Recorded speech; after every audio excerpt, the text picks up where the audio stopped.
कभी सोचा है कि हजारों साल पहले लिखी गई कोई कविता आज हमारी जिंदगी को कैसे बदल सकती है? देखिए, संस्कृत साहित्य सिर्फ पुरानी किताबें नहीं हैं।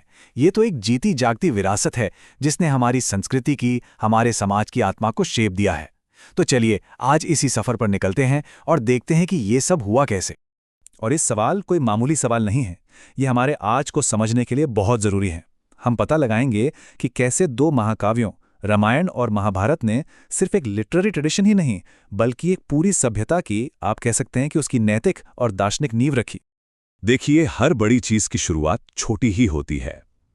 संस्कृत साहित्य के इस विशाल पेड़ की जड़ें भी दो शक्तिशाली बीजों से निकली हैं, महाभारत और रामायण। इन दोनों का स्केल ही दिमाग घुमा देने वाला है। एक तरफ है महाभारत, जिसमें 1 लाख से ज्यादा श्लोक हैं। सोचिए, 1 लाख! ये इसे दुनिया की सबसे लंबी कविताओं में से एक बनाती है और ये कहानी है कुरु वंश के एक बहुत ही जटिल पारिवारिक संघर्ष की। वहीं दूसरी तरफ रामायण है, करीब 24,000 श्लोकों में, जो राजकुमार राम की एक बहुत ही पर्सनल और इमोशनल यात्रा पे फोकस करती है। अच्छा, इन दोनों ही कहानियों के दिल में एक कॉन्सेप्ट है, धर्म। अब ये सिर्फ एक शब्द नहीं है, बल्कि एक बहुत गहरा विचार है जिसमें ड्यूटी, मोरालिटी, सही गलत सब कुछ आ जाता है।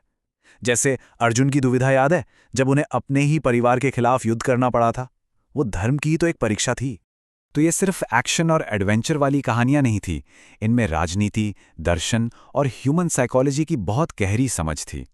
मिसाल के तौर पर महाभारत के अंदर ही तो भगवत गीता है, कर्तव्य और जीवन के मतलब पर एक ऐसा संवाद जो अपने आप में ही एक महान दार्शनिक ग्रंथ बन गया।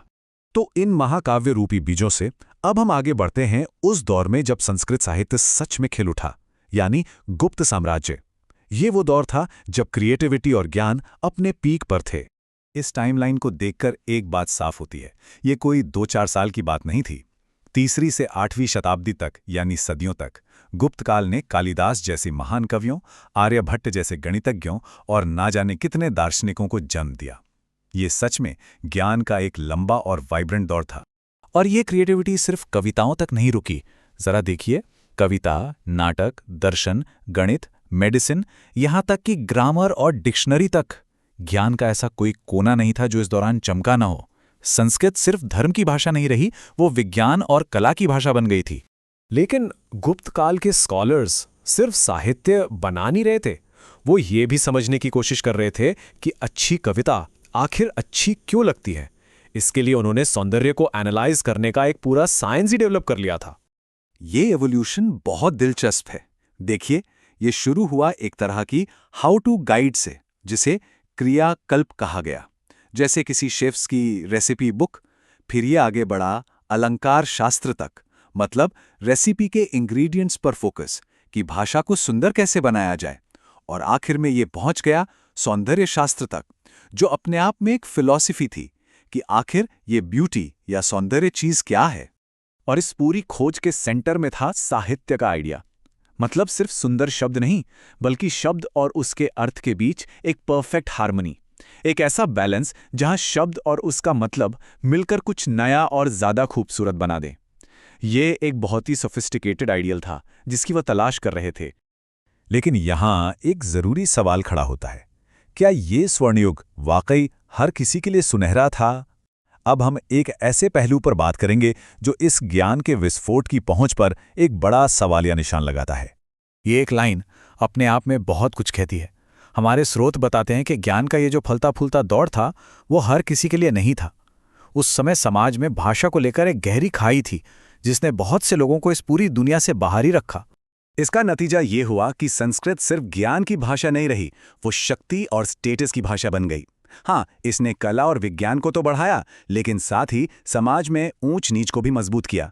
पढ़े लिखे एलीट क्लास और आम लोगों के बीच एक साफ लकीर खींच दी। और ये नंबर इस बंटवारे को और भी साफ कर देता है। ये ज्ञान, ये खास अधिकार मुख्य रूप से सिर्फ 3 ऊपरी वर्गों के पास थे, ब्राह्मण, क्षत्रिय और वैश्य। ये एक तरह का एक्सक्लूसिव क्लब था जिसमें बाकी लोगों की एंट्री अलाउड नहीं थी। लेकिन कहानी यहीं खत्म नहीं होती। यहाँ एक बहुत ही दिलचस्प मोड़ आता है। भले ही इस साहित्य की जड़ें इलीट क्लास में थीं, लेकिन इसकी विरासत और इसका असर कमाल का और बहुत दूर तक फैलने वाला साबित हुआ। चलिए देखते हैं कि आज भी इसका असर कैसे महसूस होता है। ये टेबल हमें दिखाती है कि ये महाकाव्य आज भी कितने रेलेवेंट हैं। ये सिर्फ इतिहास बनकर नहीं रह गए हैं। आज भी स्कूलों में भगवद गीता का इस्तेमाल ड्यूटी सिखाने के लिए होता है, और राम का जीवन एक आइडियल बिहेवियर के एग्जाम्पल के तौर पर देखा जाता है। ये कहानियां आज भी मॉडर्न एजुकेशन का एक जरूरी हिस्सा हैं।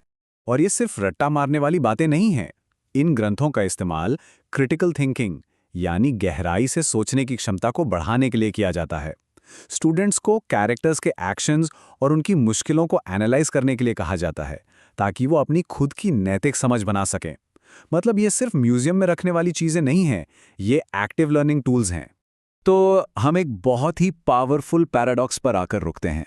एक लिटरेरी ट्रेडिशन जो कभी सिर्फ कुछ गिने चुने लोगों के लिए था, आज करोड़ों लोगों के लिए नैतिक गाइडेंस का सोर्स है। और ये हमें एक बहुत ज़रूरी सवाल पर लाकर छोड़ देता है। जब हम भविष्य को देखते हैं तो हम ये कैसे सुनिश्चित करें कि जिन कहानियों को हम आगे बढ़ाते हैं उनमें समाज के हर तबके की आवाज़ शामिल हो।